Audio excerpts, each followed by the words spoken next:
रुहाब, ये मैं क्या सुन रही हूँ? तुमने परवीन को तलाक की धमकी दी है? वो औरत होकर तलाक और हक महर का मुतालबा कर सकती है और मैं उसे धमकी भी नहीं दे सकता तलाक की। बड़ा मर्दों वाला काम किया है उसे धमकी देकर। आप लोग मेरी इस बात को धमकी मत समझें, मैं वाकई उसे तलाक दूंगा, आप इस बात को सीरियस लें। तुम्हें पता है, इस किस्म की धमकियां बुज़दिल मर्द दिया करते हैं। मुझे अपने बेटे से इस तरह की बुज़दिली की उम्मीद नहीं थी। आप लोग चाहते क्या है मुझसे? जैसी भी है उसे बर्दाश्त करो, तुम्हारे बच्चे की माँ है वो, और अब्दुल्ला हमें बहुत प्यारा है। और वैसे भी अब अगर उसे तलाक दोगे तो खानदान में हमारी क्या इज्जत रह जाएगी? उस खानदान में मेरी शादी करवाते हुए आपने जरा भी नहीं सोचा। अब आपको अपने पोते की फिक्र खाई जा रही है। मैं भी आपकी औलाद हूं, मेरे बारे में भी कुछ सोचें। चलो ठीक है, मैंने तुम्हारी परवाह नहीं की, लेकिन तुम तो अपनी औलाद की परवाह करो, उसके बारे में सोचो कुछ। अगर वो शाकरा के पास रहेगा तो शाकरा उसकी कैसी तरबियत करेगी? क्या मुस्तकबिल होगा उसका? जाओ जाकर मना कर लाओ उसे, वरना शाकरा पूरे खानदान में हमें जलील करवा देंगी। जलील तो मैं करूंगा बुल्लो। मैं उन माँ बेटी को सबक सिखाना चाहता हूँ। मेरे सामने आके गिड़गिड़ाएंगी, माफी मांगेगी, कभी माफ नहीं करूंगा। सबक सिखा के ही छोड़ूंगा उन लोगों को। रुहाब, दिमाग खराब हो गया इस लड़के का।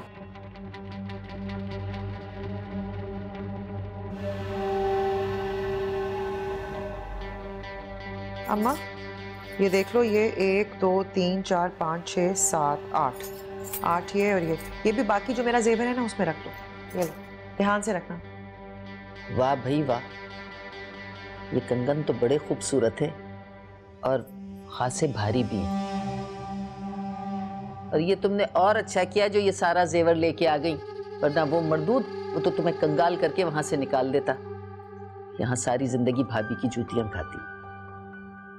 क्यों अम्मा, मैं क्यों जूतियां खाऊंगी? ऐसे हालात नहीं है, चंद दिन के लिए आई हूँ, मैंने कौन सा यहाँ हमेशा रहना है। चली जाऊंगी अपने घर। मियाँ को तो तुम्हारी परवाह है नहीं। हाँ तो मुझे भी कोई परवाह नहीं है। भाई एक काम करो, उस मर्दूद से ना तलाक ले लो। हम माँ बेटी अपना अलहदा से घर बना लेंगे। अम्मा तुम पागल हो गई हो, अपनी बेटी को तलाक दिलवाना चाहती हो? हाँ तो और क्या, वो मर्दूद तो तुम्हें मना के वहां ले जाने के लिए तैयार ही नहीं है। मैं किसी बड़े वकील से बात करूंगी और तुम्हारा और बच्चों का ना खर्चा मुकर्रर करवाऊंगी। कह दूंगी कि 1 लाख रुपए खर्चा तुम्हारा और बच्चों का और हक महर अलग, और एक प्लॉट तुम्हारे और बच्चों के नाम कर दे। पहले तुम मेरा जेवर रखने का तो बंदोबस्त करो, फिर वकील का भी देखा जाएगा। हाँ उससे कहा है ना मैंने अपना राशिद से, कर देगा 2-3 दिन में। फिलहाल ये तुम मेरे बक्से में रख दो, ताला लगा देना। ये लो।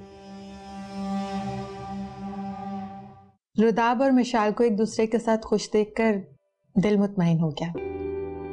अल्लाह का शुक्र है कि उन दोनों के बीच की तलखियां खत्म हो गईं। कितने दिन के लिए गए मलेशिया? अजी को हफ्ते भर के लिए गए बेटा।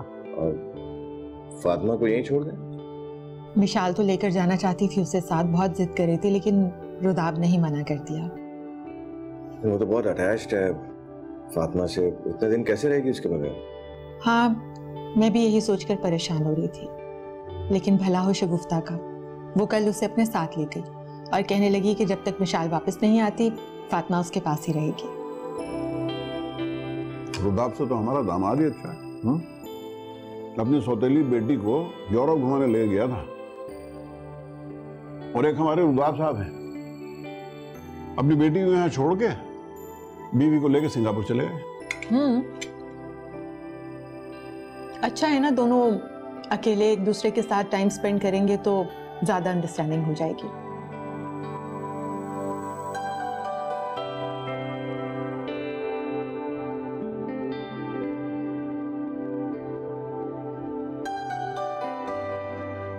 क्या हुआ बेटा, तुमने हाथ क्यों रोक दिया खाना? रुहाब, खाना पसंद नहीं आया बेटा, कुछ और बनवा दूं तुम्हें? नहीं अम्मी, बस इतनी ही भूख थी मुझे अभी। अरे भाई कहाँ जा रहे हो खाना छोड़ के? अपने घर और घर। क्या जरूरत है तुम्हें अब उस घर में जाने की? वहां कौन है अब तुम्हारा? आज यहीं रुक जाओ, बल्कि मैं तो कहती हूँ कि अब यहीं शिफ्ट हो जाओ। क्या जरूरत है इतने बड़े घर में अकेले रहने की? और हाँ, अगर परवीन आ जाती है तो तुम लोग बेशक ऊपर वाले पोर्शन में शिफ्ट हो जाना। अगर चाहो तो अपना किचन भी अलग कर सकते हो। हम किसी किस्म की कोई मदाखलत नहीं करेंगे। ठीक है, मैं सोचता हूँ इस बारे में। ठीक तो कह रही है तुम्हारी माँ। इतना बड़ा घर हमारे पास मौजूद है, फिर भी तुम किराए के मकान में क्यों रहते हो भाई? हैं? कल ही अपना सामान लेके यहाँ जाओ।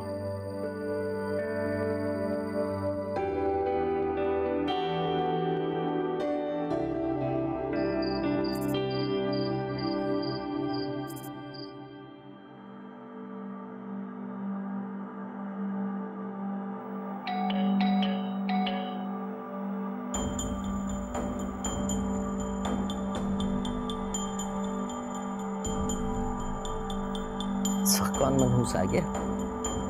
दफा।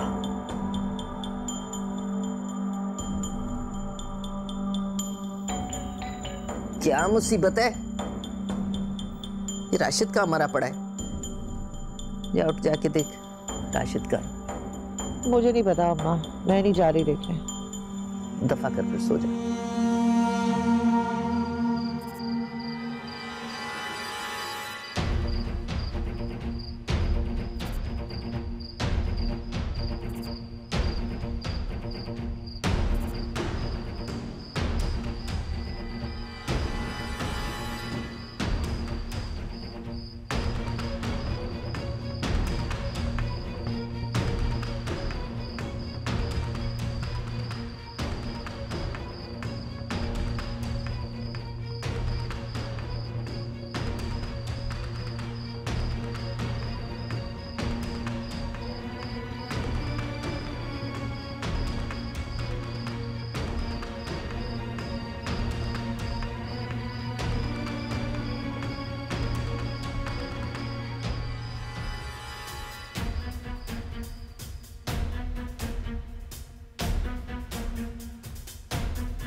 अरे कमबख्त, अरे तेरा बेड़ा गर्क हो, आधी रात को क्यों दरवाजा खुला छोड़ा था?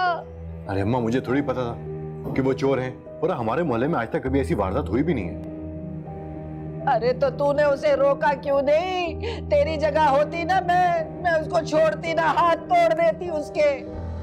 हाय मैं लुट गई, मैं तो बर्बाद हो गई अम्मा। ये क्यों हुआ है मेरे साथ?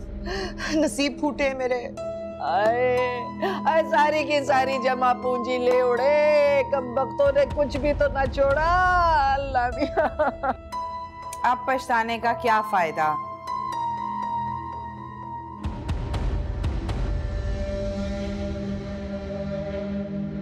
वैसे अम्मा इतना सारा जेवर घर में रखने की क्या जरूरत थी?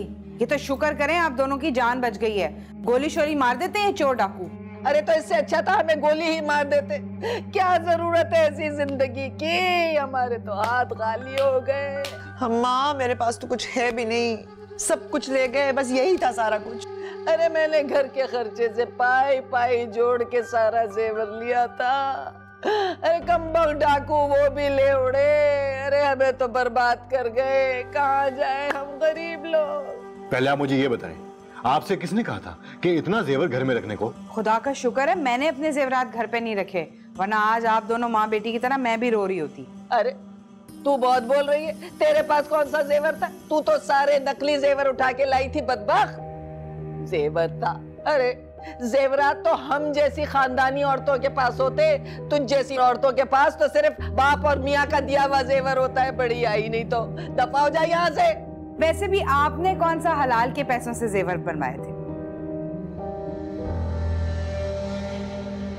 आपकी बेटी ने ससुराल वालों का खून चूस चूस कर ही बनवाए होंगे जेवर। जो चोरी के पैसे से बनाई गई चीजें होती है ना, ये इसी तरह कहीं ना कहीं से निकल जाती होती है। मेरे जेवरात चोरी के नहीं थे, समझी तुम? बरी में मिले थे मुझे, जहेज के थे मेरे। हाँ, पर अब तो चले गए ना। अब मातम मनाओ तुम दोनों माँ बेटी यहाँ बैठकर। बकवास बंद करो तुम अपनी और जाओ कमरे में। मुझसे क्या कह रहे हैं? मैंने क्या किया है? अपनी बहन को मना क्यों नहीं करते? गज भर लंबी जबान है इसकी। हमारा जेवर गया है जो तू इतना आराम से बैठा है। तू निकल यहाँ से, निकल, नहीं तो अभी जूता मार के तेरा मुंह तोड़ दूंगी। निकल यहाँ से। ए निखट्टू, तू जा जल्दी थाने जा, जाके रिपोर्ट कर। भाई जल्दी से रिपोर्ट कराओ, जल्दी करो। अरे अम्मा, पुलिस में रिपोर्ट करवाने की क्या जरूरत है? जो नुकसान होना था वो तो हो गया है, जेवर थोड़ी वापस आएगा रिपोर्ट करवाने से। अरे कैसे वापस नहीं आएंगे? हैं? वापस तो उनका बाप भी लेके आएगा। बात सुन ले, मैं जहन्नम तक उनका पीछा नहीं छोड़ूंगी जब तक मेरा जेवर नहीं निकलवाएंगे। हाँ अम्मा, आप हौसला रखें और सब्र से काम लें। क्यों सब्र से काम लूं? क्यों सब्र से काम लूं? है तेरा जेवर होता ना तो फिर मैं तुझसे पूछती, इतने आराम से यहाँ खड़ी ना होती तू बदबख्त। अम्मा, ऐसे मुझे भी बड़ा दुख है जेवरात चोरी होने का। अब पुलिस में रिपोर्ट करवाएंगे तो कौन सा वो वापस आ जाएंगे और मोहल्ले में बदनामी अलग होगी। आप ये सब कुछ चाहती हैं? अरे कोई लड़की भागी है हमारी जो बदनामी होगी? अरे जेवर गया है, जेवर। हाँ अम्मा, ये कुछ गलत नहीं कह रही। पुलिस वाले आएंगे, खामखा बदनामी होगी, उनको खर्चा पानी अलग से देना पड़ेगा।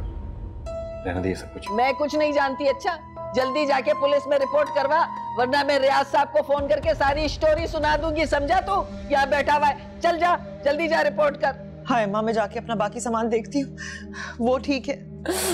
आए मेरे अल्लाह, मेरे जेवर, तू काहे को खड़ी मेरा मुंह देख रही है? निकल यहाँ से, निकल यहाँ से, नहीं तो जूता तेरे मुंह पे मारूंगी बदबख्त। नहीं तो अल्लाह मियां मेरे का।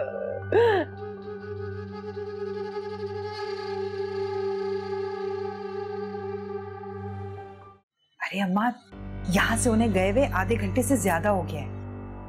आपने सारे डिब्बे अच्छी तरह देखने हैं, उनमें जेवरात भी हैं और कैश भी। कैश इस्तेमाल कर लेना, लेकिन जेवर जो है मेरी अमानत है तुम्हारे पास। ये अजीब बात कर रही हो, मेरा दिमाग खराब है। मैं घर पे रखूंगी, उसके लिए लॉकर खुलवाऊंगी ना बैंक में, वहां रखूंगी। ये बुढ़िया जो है ना बहुत शोर मचा रही है, पूरे मोहल्ले को इकट्ठा करेगी। अभी मैंने उनको मना किया पुलिस स्टेशन मत जाएं। हाँ, लेकिन ये रिपोर्ट जरूर दर्ज करवाएगी। ये जो बुढ़िया है ना, मुझे ना अब टेंशन होना शुरू हो गई है, कहीं ये ना हो कि पोल खुल जाए और लेने के देने पड़ जाए हमें। अच्छा, मैं ना फोन रखती हूँ, बाद में बात करती हूँ आपसे।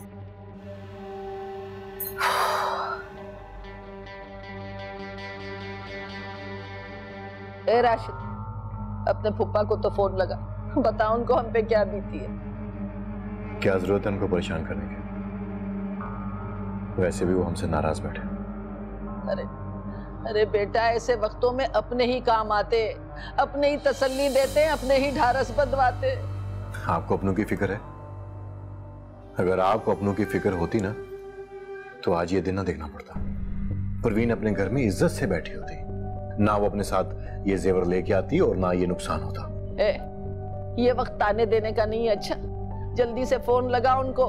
वो जो रुहाब है ना, उसके बड़े ताल्लुकात हैं पुलिस में और इधर उधर। अरे वो बताएगा पुलिस वालों को कि उसकी बीवी का सारा जेवर चोरी हुआ है, देख कैसे निकलवाएगा। उठ जा न कब्बक।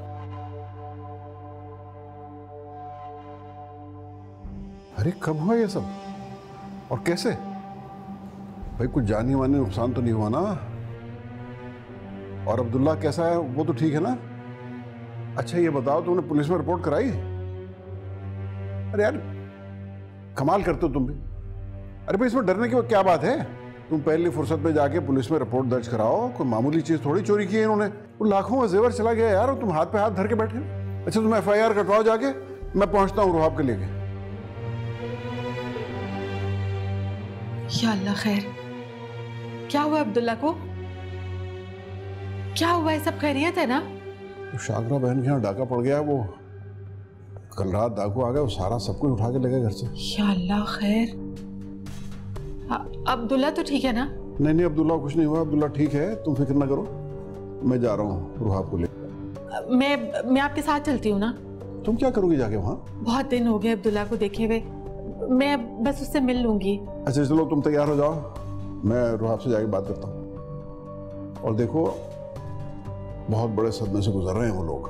वहां जाके रुहाब और परवीन के झगड़े का तस्करा मत करना, बड़ी परेशानी में होंगे वो लोग ऑलरेडी। अरे नहीं भाई, मुझे क्या जरूरत है कि मैं कोई तस्करा करूं? मैं तो सिर्फ अपने पोते से मिलने जा रही हूँ, उसे देख लूंगी तो बस सुकून आ जाएगा। आप जाइए, मैं बस 5 मिनट में चेंज करके आती हूँ। चलो ठीक है, आओ।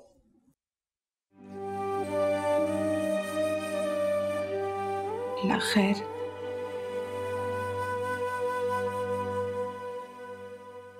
हाँ रुहाब, चलो बेटा गाड़ी निकालो।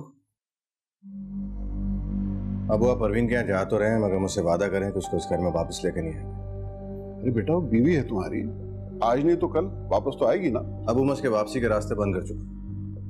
अब अगर आप बचे थे उसको यहाँ इस घर में लाने के लिए, तो आपकी मर्जी है, सोच लीजिएगा। अगर वो इस घर में आई तो मैं ये मुल्क छोड़ के चला जाऊँ। अच्छा उसे वापस लाना है या नहीं लाना है वो बाद में सोचेंगे, अभी फिलहाल तो मेरे साथ चलो। ठीक है, मैं आपको वहां ले जाता हूँ, मगर मैं अंदर नहीं जाऊंगा। प्लीज आप मुझे प्रेशराइज नहीं करें। अच्छा ठीक है, फिर तो मेरे साथ जाने की क्या जरूरत है, मैं चला जाता हूँ। अरे अबू,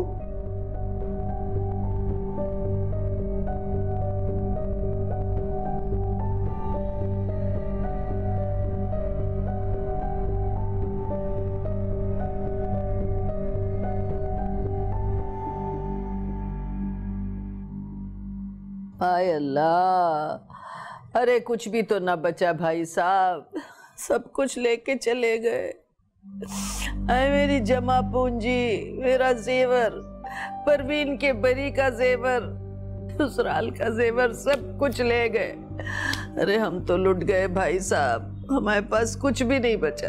अरे शाकरा बहन, आप जेवर और पैसे की पीछे रो रही हैं।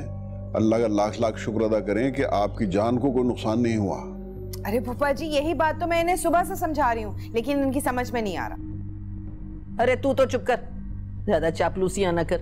तू कब से मेरी हमदर्द हो गई इतनी है, बातें बना रही है बैठ के। वैसे बेटा तुम्हारी तो कोई चीज चोरी नहीं हुई ना? अरे नहीं नहीं फूफा जी, वो इसके पास क्या है जो चोरी होगा? नकली जेवर लाई है, घटिया खानदान की है, एक बदतमीज सा बेटा और नकली जेवरात ये लेके आई है। ये आते ही मेरे मकान पे कब्जा कर लिया। अच्छा अल्लाह मालिक है बहन, आप फिक्र क्यों कर रही हैं? हम लोग हैं ना। अरे भाई साहब, न पहनने को जेवर बचा है, न सर पे छत बची है। अरे बहन हम मर गए हैं क्या? अरे फूफा जी, आप ही अम्मा को समझाएं, किसी अच्छे से डॉक्टर से ना इनकी अपॉइंटमेंट लेके इनका चेकअप करवाएं। अच्छा बस कर, तू कब से मेरी इतनी हमदर्द हो गई, खड़ी हो गई चापलूसियां करने? ज्यादा मक्खन न लगा। अच्छा जा रियाज भाई के लिए खाने का बंदोबस्त कर। नहीं, मैं तो खाना खा के आया हूँ। मैं तो बस आपकी खैरियत पूछने के लिए आ गया था। मेरे लायक कोई काम हो तो प्लीज घबराइएगा मत, मुझे जरूर बताइएगा। अरे भाई साहब, आप तो पुलिस में रिपोर्ट दर्ज करवा दें हमारी। हाँ हाँ, रिपोर्ट तो मैं करा ही दूंगा, लेकिन मैं तो ये सोच रहा हूँ कि उन चोरों ने सिर्फ आपके कमरे की तलाशी क्यों ली? अरे भाई साहब, मैं भी यही सोच सोच के परेशान हो रही हूँ। उन्हें कैसे पता चला कि बक्से में सामान है सारा? बेड के नीचे से बक्सा खींच के सारा सामान ले गए। तो वो जो कोई भी थे वो खास प्लानिंग के तहत आपके घर में आए थे और उनका मकसद सिर्फ आपका पैसा और जेवर चोरी करना था, तभी तो उन्होंने किसी और के कमरे की तलाशी नहीं ली। अरे नहीं नहीं, वो तो मेरे कमरे में भी आना चाह रहे थे, लेकिन जब मैंने शोर सुना ना तो मैंने कमरे को लॉक कर दिया था। आपको पता है इन चोरों की आदत होती है जल्दी जल्दी काम करके निकलने की करते हैं। बहरहाल आप बेफिक्र रहें, इंशाल्लाह ताला वो जो कोई भी थे बहुत जल्दी पकड़े जाएंगे और आपका सारा जेवर और पैसे आपको वापस मिल जाएगा। अल्लाह आपकी जबान मुबारक करे भाई साहब। देखा राशिद तूने, मैंने कहा था ना भाई साहब आएंगे तो सारे मसले हल हो जाएंगे।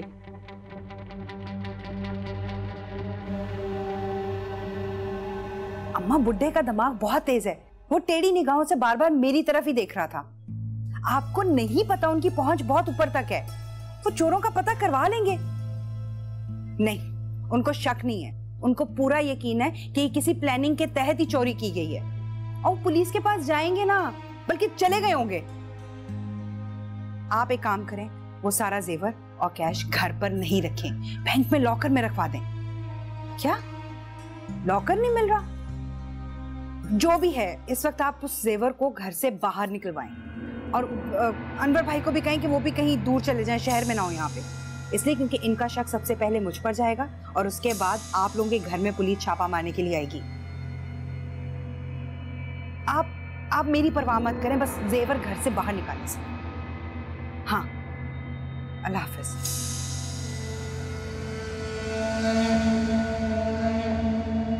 लेकिन अब जो चीज चली गई वो वापस तो नहीं आ सकती। ये सब तुम्हारी गफलत और नादानी की वजह से हुआ है। अब इसमें मेरा क्या कसूर है? तुम्हारा ही कसूर है रोहाब। तुम्हें परवीन को समझाना चाहिए था कि इतना कीमती जेवर घर पे ना रखे। मेरी भी गलती है, मैंने ही सारा जेवर उसे दे दिया, सारा खानदानी जेवर और कंगन वगैरह सब उठाकर उसे दे दिए। मेरी आंखों पर पट्टी बन गई थी। बहुत बड़ी गलती हो गई मुझसे। देखिए हमें यहाँ पछताने का तो कोई फायदा नहीं। रोहाब, तुम अब्बू को फोन करो, वो अभी तक पुलिस स्टेशन में क्या कर रहे हैं? बस आ जाएं घर वापस। मेरी बात हो गई हमसे, किसी एसएचओ से मिलने गए हैं, थोड़ी देर में आ जाएंगे। क्या जरूरत थी उसे सारा जेवर उठाकर ले जाने की वहां? और तुमने उसे लॉकर खुलवा कर नहीं दिया था क्या? आपको क्या लगता है अम्मी, मैंने उसको नहीं समझाया होगा? आप अच्छे तरीके से जानती हैं अपनी बहू को। उसके सामने बात करना भैंस के आगे बीन बजाने जैसा है। कोई फायदा नहीं है, कोई फायदा नहीं है। क्यों? क्यों फायदा नहीं है? जब चोर घर में मौजूद हो तो उन्हें बाहर नहीं ढूंढा जाता। क्या कहना चाह रहे हैं आप? भाई मुझे पूरा शक है कि ये डाका राशिद और उसकी बीवी ने मिलकर डलवाया।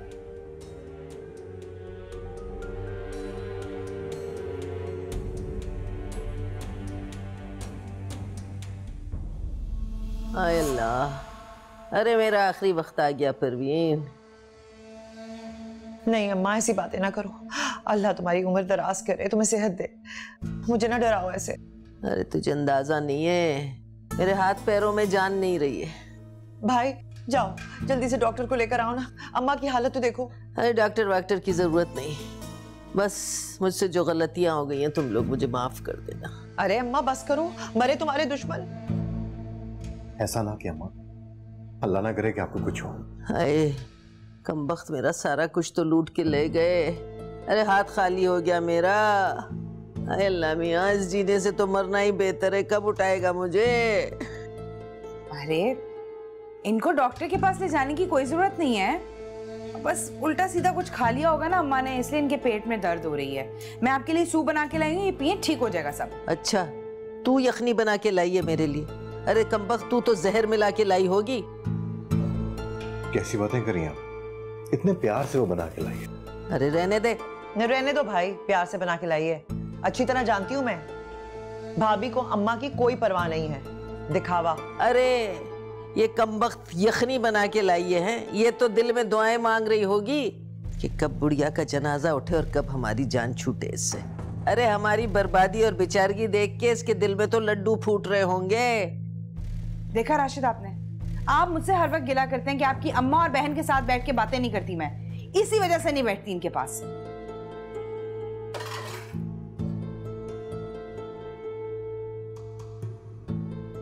दफा। अम्मा थोड़ी सी यखनी पियोगी, जरा ताकत आ जाएगी। अरे अरे ये 2 मिनटों में दूर होने वाली तकलीफ नहीं है। अरे मेरा सारा कुछ तो लुट गया, मेरा जेवर, मेरा पैसा, मैं कैसे ठीक हो जाऊंगी? कोई मेरा जेवर सब कुछ लौटा दे तब जाके कहीं मेरी तबीयत ठीक होगी। अम्मा अब क्या करें, जो होना था वो हो गया। कोई मामूली रकम थी, कोई मामूली जेवर थे, 40 लाख रुपए का जेवर था मेरा, मैं तो बिल्कुल कल्लाश हो गई। अरे कहाँ जाऊं? ओ लड़की, और तेरा क्या बनेगा? तेरा तो शौहर भी तुझे पूछने नहीं आया कौन कौन से दुख सहूंगी मैं। आए मेरे अल्लाह। आए अम्मा ना याद दिलाओ, बर्बाद तो मैं भी हो गई। तूने कितना जुल्म कर दिया मुझ गरीब औरत के साथ। अच्छा हिम्मत करो, थोड़ा सा सूप पी लो। उठा ले जाइए यखनी का प्याला, मार अरफा के मुंह पे, नहीं पीनी मुझे।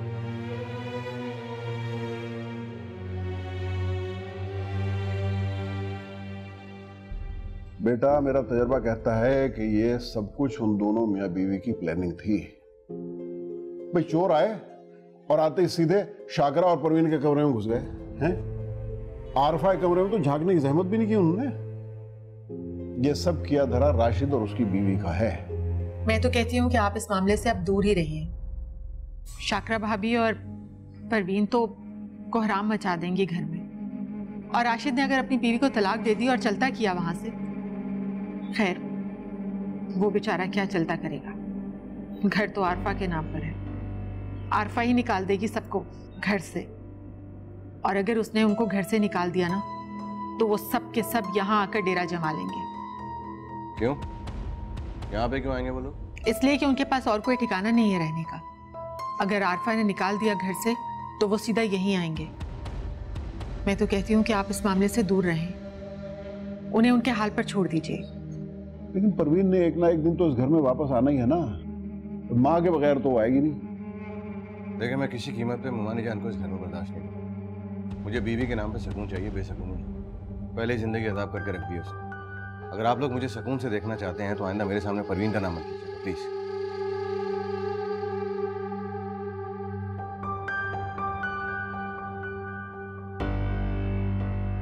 ये मसला कभी हल होने वाला नहीं है। ये मसला भी कभी ना कभी हल हो ही जाएगा। रुहाब आखिर अपने बेटे से कब तक दूर रहेगा? एक ना एक दिन तो वापस ले ही आएगा।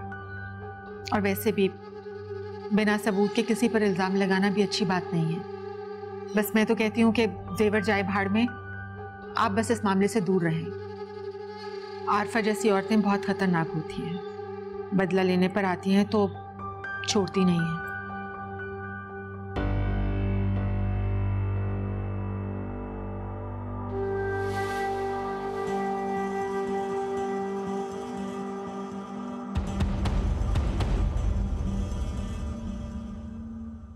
इनको डॉक्टर के पास ले जाने की कोई जरूरत नहीं है, बस उल्टा सीधा कुछ खा लिया होगा ना अम्मा ने, इसलिए इनके पेट में दर्द हो रही है। मैं आपके लिए सूप बना के लाई हूँ, ये पिए, ठीक हो जाएगा सब। देखा राशिद आपने, आप मुझसे हर वक्त गिला करते हैं कि आपकी अम्मा और बहन के साथ बैठ के बातें नहीं करती, मैं इसी वजह से नहीं बैठती इनके पास।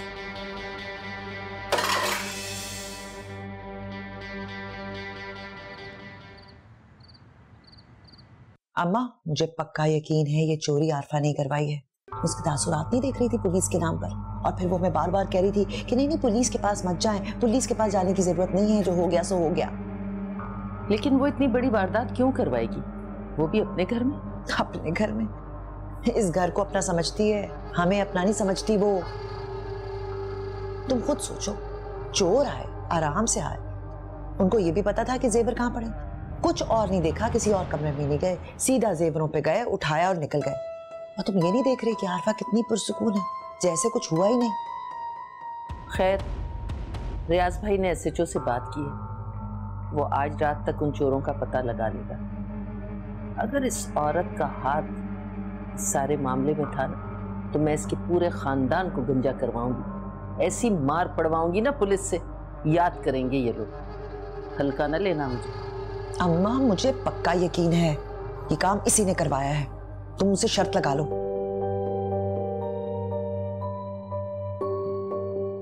अम्मा, आपको अंदाजा ही नहीं है हम कितनी बड़ी मुसीबत में फंसने वाले थे। इनके फूफा ने तो पुलिस में रिपोर्ट भी दर्ज करवा दी थी, उन्होंने इंक्वायरी किए बगैर सांस नहीं लेना था सुकून का। अभी राशिद को फोन करके बताया है कि चोरों का सुराग नहीं मिला। शुक्र अल्हम्दुलिल्लाह कि अल्लाह ताला ने बचा लिया, वरना लेने के देने पड़ जाने थे हमें। और इसकी माँ ने तो मुझे पूरे मोहल्ले और खानदान में इतना जलील और रुस्वा करना था कि आपकी सोच है। अम्मी, मुझे लग रहा है कोई आ रहा है, मैं आपको थोड़ी देर बाद फोन करती हूँ, ठीक है? आप फोन पर किससे बात कर रहे थे? वो हैदराबाद वाली मेरी कजन है ना, वो अपने बेटे की शादी का इनविटेशन दे रही थी। ठीक है, लेकिन कम से कम बाहर वाला दरवाजा तो लॉक कर देती। अभी कल डाका पड़ा घर में और तुमने बाहर का दरवाजा खुला छोड़ा हुआ। पता नहीं, शायद मेरे जहन में नहीं रहा, इसलिए बंद करना भूल गई। अच्छा ठीक है, आइंदा नीचे वाला दरवाजा लॉक रखा करो।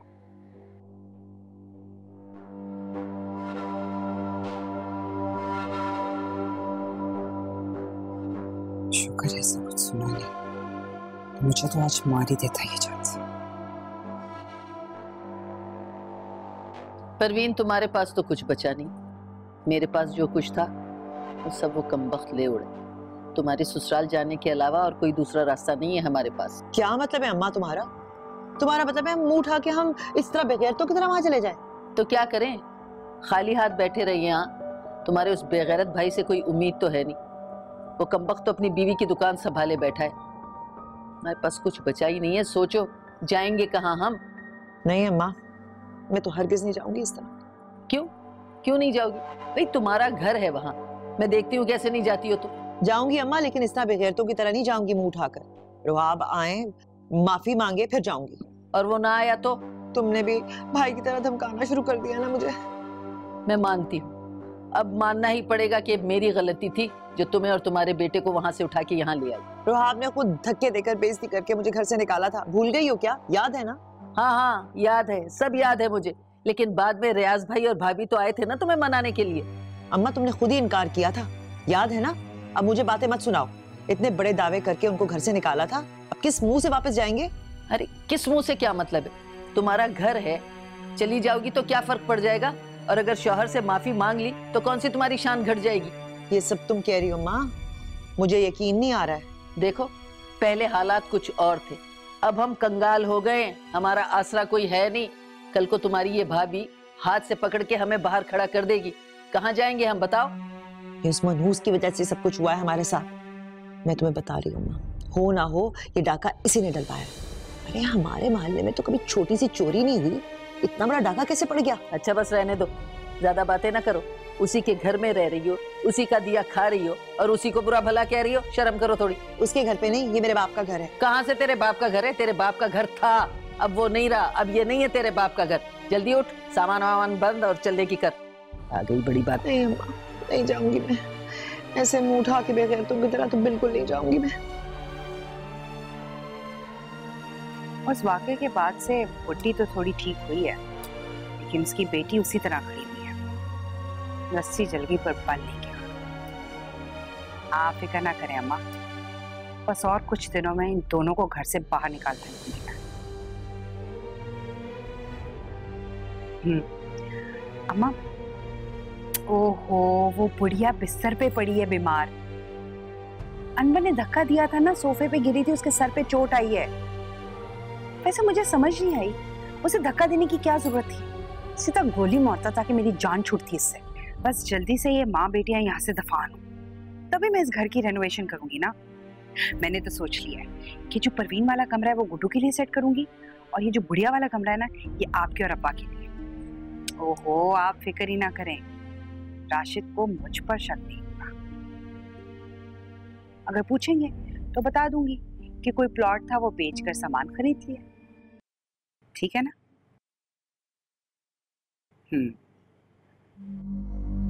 अम्मा, रशीदा का फोन आया था। एक बहुत बुरी खबर सुनाई है उसने मुझे।